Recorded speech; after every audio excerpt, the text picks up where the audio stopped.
Wait, I'm probably supposed to go first, aren't I? Hello, You go first, everybody. yes. I was too busy getting my hat together, but hello, everyone, and welcome to Make Me Smart, where we make today make sense. It's Friday, May 3rd. I'm trying to get my hat right because obviously got to get ready for the Derby, but the Good for you. headphones That's great. are kind of, Yeah, headphones you are know, tricky. You should get a little earbuds. Excuse me. Hang on a minute. yeah, I'm going to cough. yeah. Hold on. We did not I have swallowed my ourselves coffee wrong. together. Anyway, I'm Kai Risdal. Thanks for joining us on the podcast, the YouTube live stream. If you are there, we will do what we usually do on a Friday, a little happy hour, a little economics on tap.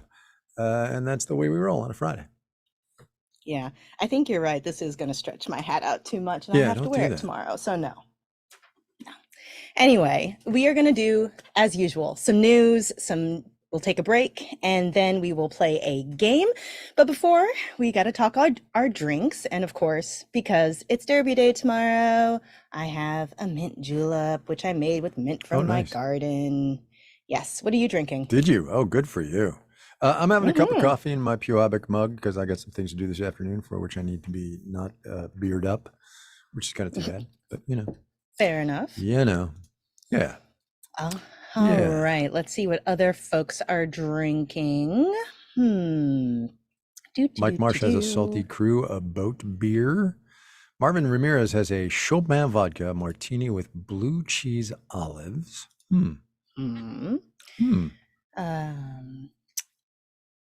Tamara, I always forget, is it Tamara or Tamara? And forgive me if I get it wrong. Has a Well, sweet red it's blend Tamara from Keith. Menage a Trois.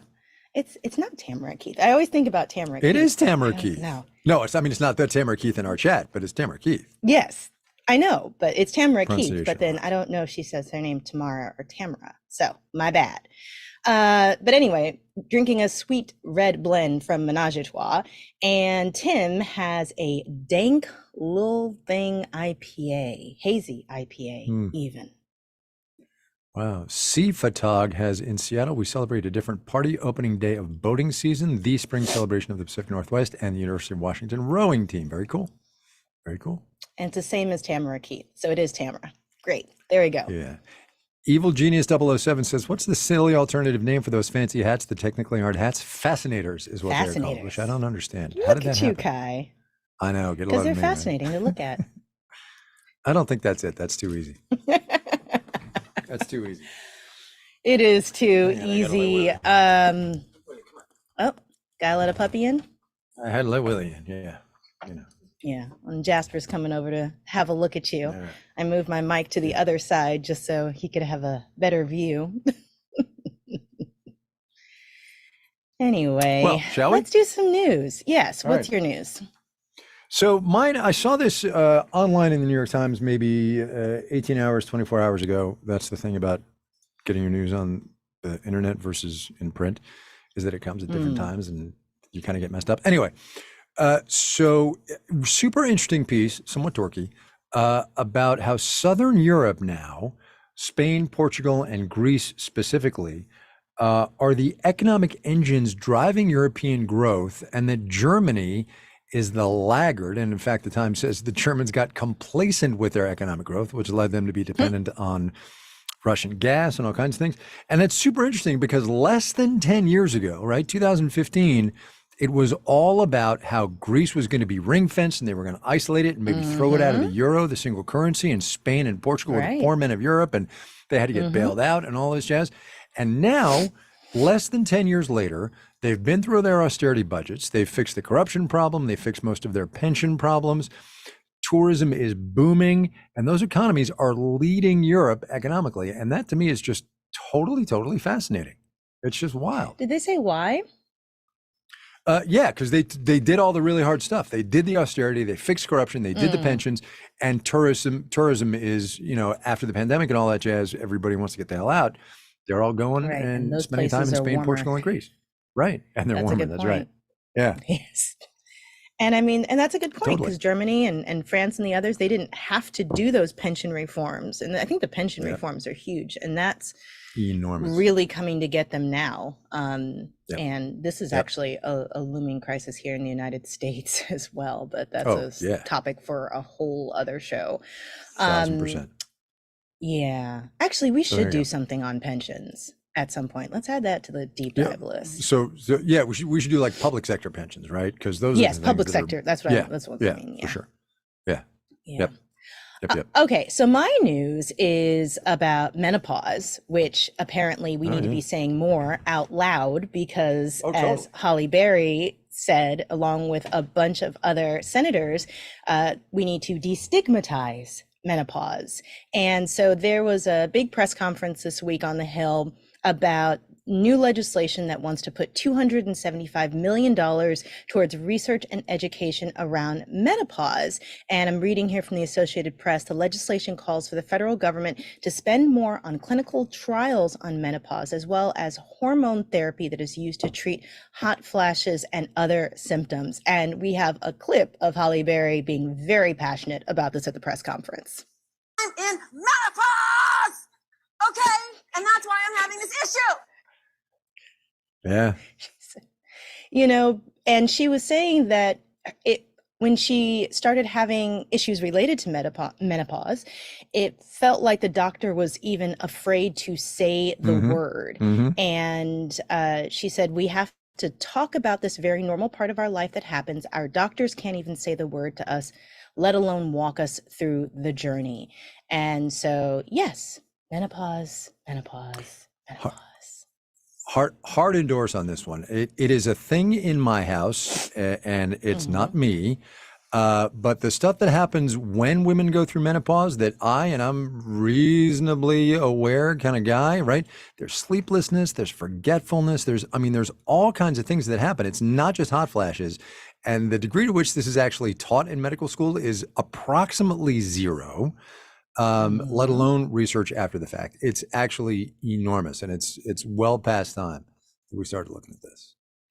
It's sort of on the list of all of these issues that happen to women's bodies that are so under-researched and so underutilized, undertreated. Like, I work on this mental health show, Call to Mind, and we've done a bunch of episodes from May Mental Health Month. One of them is on postpartum depression, right? 70% of people who give birth experience some form of postpartum depression or anxiety. They came up with a drug for it like within the last decade and a pill for it. And that drug you have to like sit under with an IV for 60 hours. And only like in the last year has there been a pill medication. And this is something that is so extraordinarily common. It's wild. What's the saying, right? If men could get pregnant or if men could go through menopause, it would have been fixed 50 years ago, that part. Totally. And also, I've been seeing a lot of coverage about how, more and more women are speaking out about how extraordinarily painful having an IUD put in is and how rarely you get anesthesia for it. And, and yes, having had that procedure done myself, it's extraordinarily painful.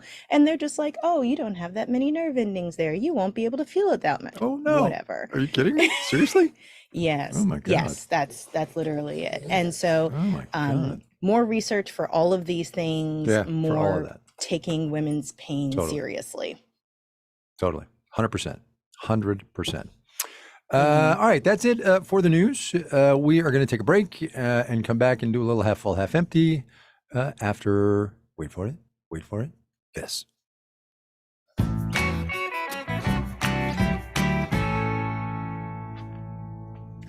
All right, we are back. It is time to play Half Full, Half Empty, hosted by the wonderful Drew Jostad. Take it away, Drew.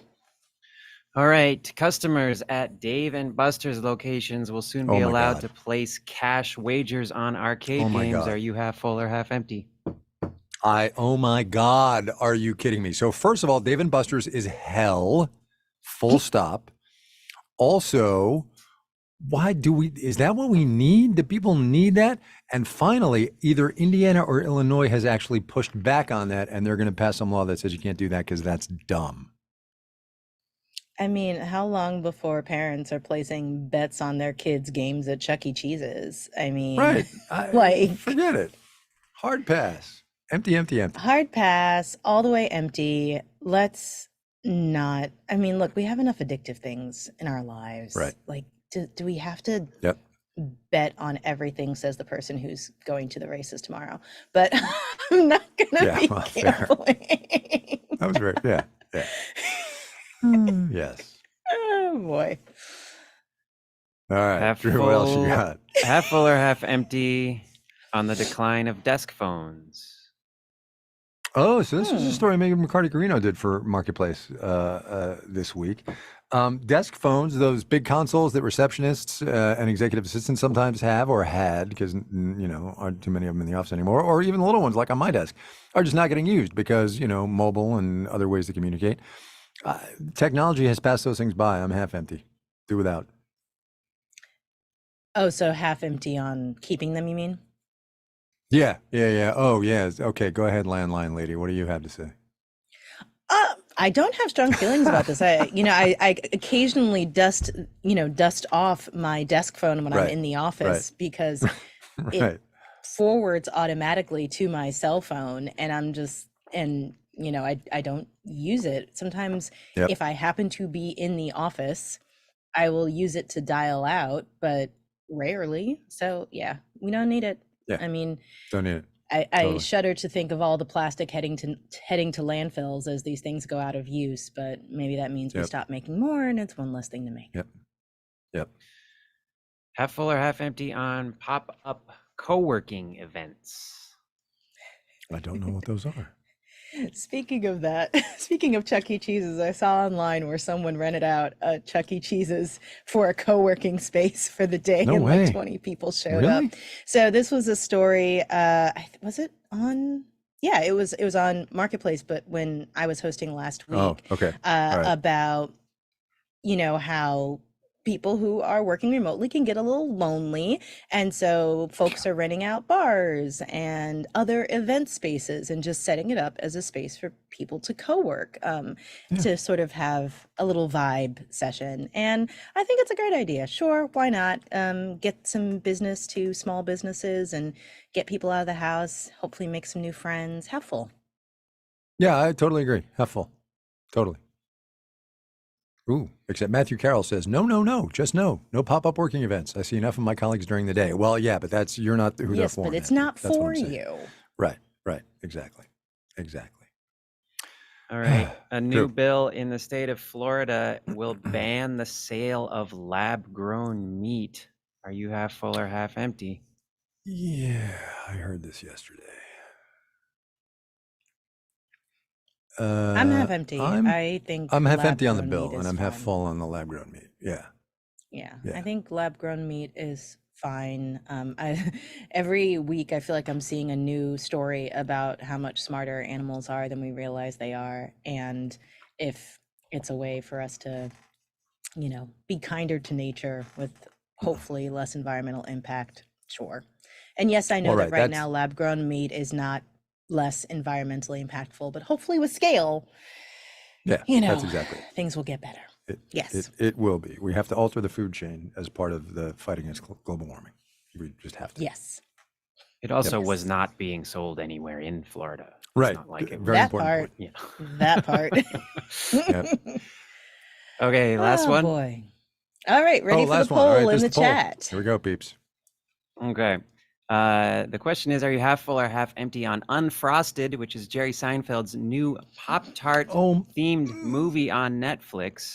And also, if you want to throw in any thoughts about the product as protagonist film genre in general. Oh, like Tetris and Tetris, Air, Blackberry. Air, which was the story of how Nike landed Michael Jordan and wound up making those sneakers, but it was actually about the landing of Michael Jordan, not the sneakers. That was a great film. That was a really, really good movie, I thought. Oh, and also the Barbie movie, which is and the Barbie movie, about the product, but not really. I mean, kind of, but I tend to like historical dramas, and movies that take a historical event and kind of like make it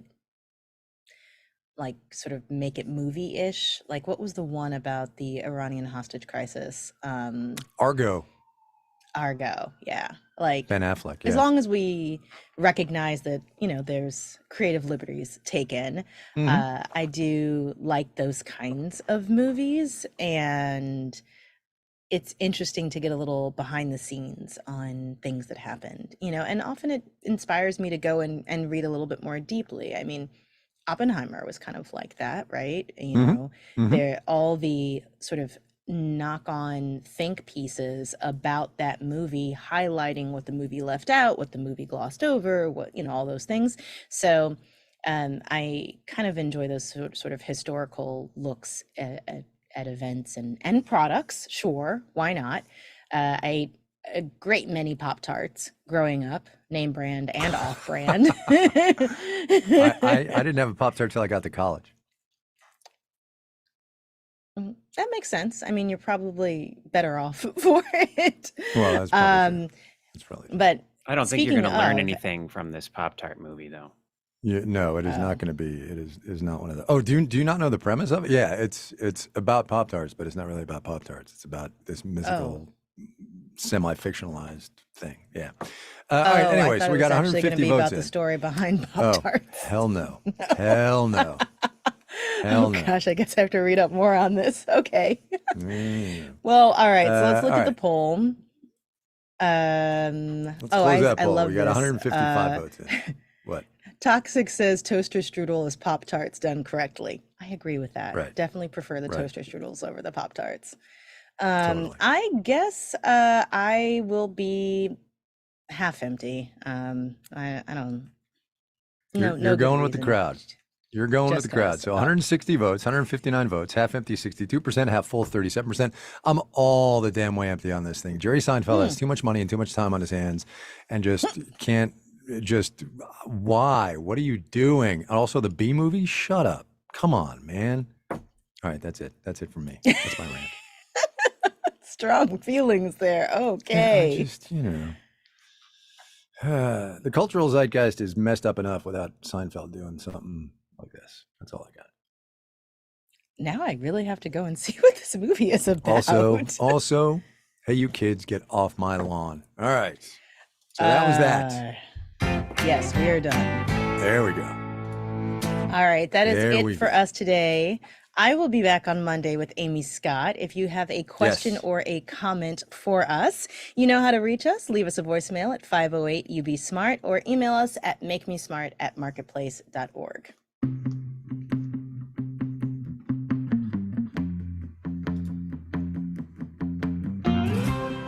Make Me Smart is produced by Courtney Berg-Seeker. Today's episode was engineered by Jake Cherry. Our intern is Talia Menchaca. The team behind our Friday game is Emily McCune, Jamila Huxtable, and Antoinette Brock. Marissa Cabrera is our senior producer. Bridget Bodner is the director of podcasts, and Francesca Levy is the executive director of digital and on demand. I forgot to take my allergy medicine today, so now I'm all sniffly.